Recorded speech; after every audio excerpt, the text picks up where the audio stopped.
Hello ladies and gentlemen, my name is Putty and welcome to the Wrestling Classic. We have some sad news. Frankie Perez and Matthew Keith, they didn't even wrap up their tour with us. They didn't even wrap up their final date. They just left. They went off, 29 years of age, written deal. I think that's fair. He's off in Japan. They both are actually with WLW, I think it is. Yes, WLW. Forget what that actually is. It doesn't even say. It's just acronyms. 1 second. Let me see match history if they've worked yet. They have. They worked on Fight Night. Well, he worked on Fight Night's pre-show. And what about Frankie? What did Frankie do? They were finalists, man. I pushed them too hard and too fast. He actually worked on the main show and the pre-show. Oh, he's worked 2 shows. He's Killswitch over there. That's his other character. It's not like it's the first time he's worked as Killswitch. Hey, oh shit. That's what that alternate image was for. So we've lost both of the Kali Dragons now, unfortunately. And we've also lost Matthew Keith, who is our biggest heel, and we had big plans for him. And we've also got Hollywood Brett Starr as a fatherly approach. I know it was just a joke, but what else was I supposed to do? God damn it, Hollywood! I wasn't gonna. I said I was gonna fire him next time he did shit like that, and I was thinking about it, but next time he does something, I'll fire him. So we've lost Matthew Keith. That's a big deal. In my opinion, that's a big deal. So we need to push another heel to the main event roster somehow, to the absolute top of the top. So where are we gonna find such a heel? Stephen Parker, Marv Stadler. Well, we can't do Marv Stadler, can we? But what about Stephen Parker? 29 years old. He's not getting any younger. Could we do one last hurrah for him? At 45 pop, I think he's well worth a punt. We've already done one match with him against Cammy, and that was a good match, so maybe. So we'll do Cammy. Let's actually run a triple threat tonight. We will run Cammy, not Jones, Vesey. Cammy versus Mean Gene and his tag team partner, Casey Valentine.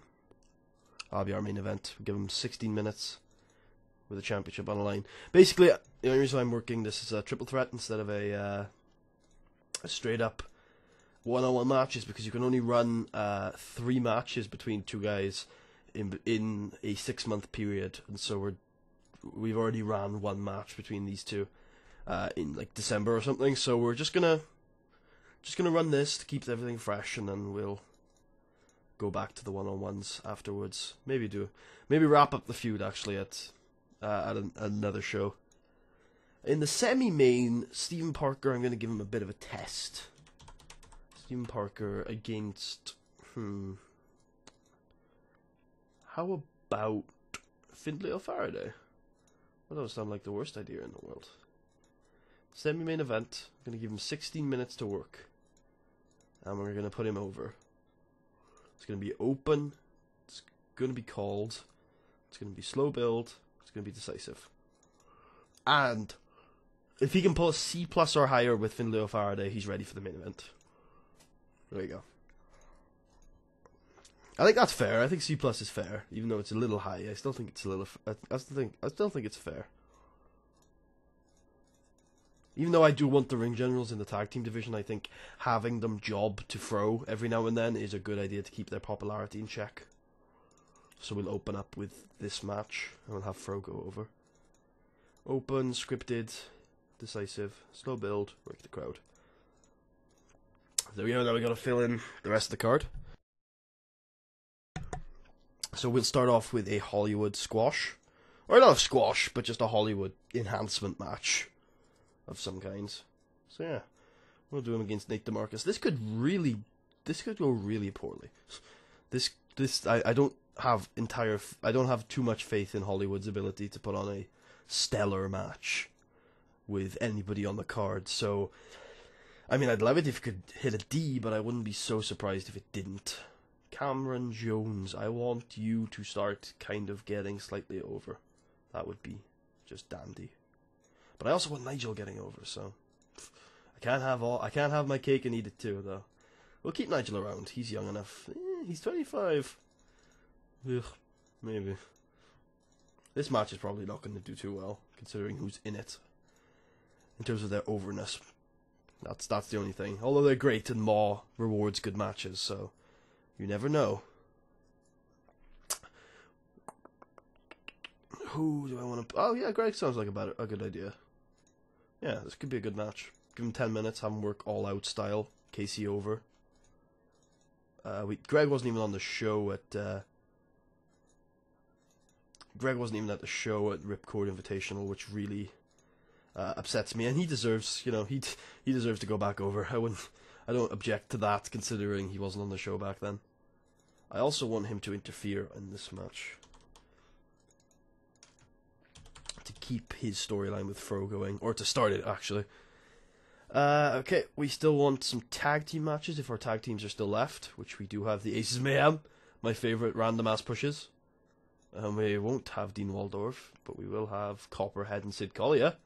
Look at that! That's gonna go swimmingly, because Copperhead is such a good worker. Good lord. I don't even know how bad Copperhead is. One sec, we'll check before we click the OK. Because I want to make sure I'm not unfairly making fun of him. I mean, he's just not good for our level, but he's got a lot of, he can develop. How old's the guy? He's 21, I mean, I know there have been better 21-year-olds out there, but he's still 21. He's still got tons of time. The good old teaching the guys the ropes team of Citizen X and Steve Flash will face a random lower mid-card team that are... Robbie Wright seems like he could use a little bit of tutoring, and the more Deuce Deadline gets. Because Deuce Deadline, if I remember correctly, has a lot of potential to do very well. Yeah, he could do well. He's even got the psychology for it, and as for Mr. Robbie, if he had a little bit more psychology, his charisma could really carry him to a push. But I don't think the heels are going over on this one. We'll have Deuce take the fall. And open, scripted, decisive. And yes, Robbie cannot be a competitor as well, so never mind. As Hollywood, yeah, we had the Hollywood squash early on. I remember booking it. And that's eight matches. I'm pretty happy with that. And of course, I promised that I would give, not Hometown Challenge, Hype. There you go. I promised that I would give both Hollywood and Findlay extended promo time every week. I shall keep that promise. So, there you go. Findlay on Hollywood. Hell, we'll have Hollywood and actually, I'm still not entirely sure the Maw fans won't shit on an interference, so I won't have Findlay interfere with this. Sorry, we won't have Hollywood interfere with this match until I'm absolutely sure the interference won't ruin a match. All right, can we sell out a match if it's not a big show? We can sell out an arena if it's not a big show.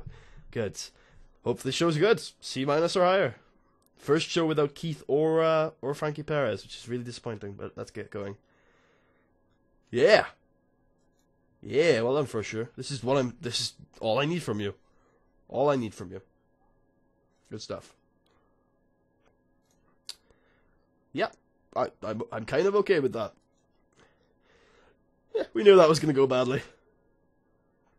We knew this would do well. Didn't think he was going to go this badly. Steve Flash's gimmick is good, though. That's fine. And now we get to the two mains. That's getting better. That's getting better. C+ match. Stephen Parker's ready, brother. Stephen Parker is getting pushed to the main event. There you go. Nice. Let's hope he doesn't get stolen. Then again, he's 29. That's the thing we got to look at, especially with Frankie. He was 29 years old. It's time for him to get a push in a big company. We're a developmental company. I'm even going to probably move on at some point. But, that's all we're here to make stars, not to hold on to them forever. Okay, it's a good promo. It's what we expect from Findlay, even though it's not a C+ like it was last time. Now, the main event. I forget what the main... Oh, it's Cammy versus... Oh, it was the triple threat, so this is Casey Valentine's test. That's okay. Yeah, that's fine. Yeah, Casey Valentine hurts the match, unfortunately. But he doesn't hurt it to the point where it becomes like a C- or even a C. For Casey Valentine to be in a C+ match, it's not bad at all. He gets a C+ overall show rating too, you know? I'm pretty happy with that. In fact, I'm going to tell Casey he did well tonight. So I'm pretty proud of that from him.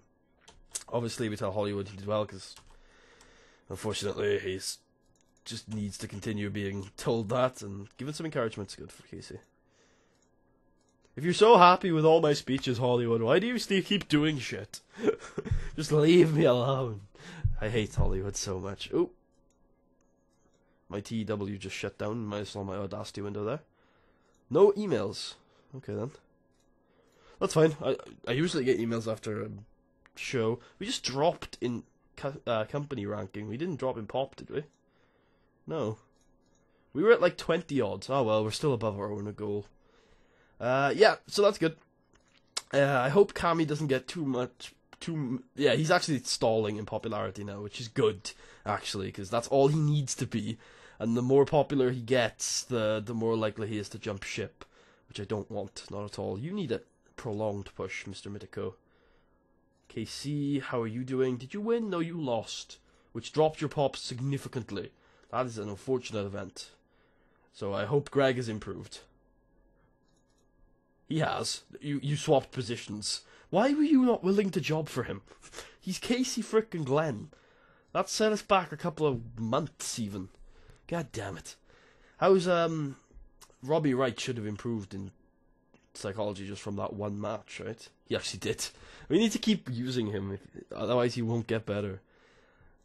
Anyway, his popularity should be doing fine, though, because he's been on the commentary every week. It's improving. It's improving.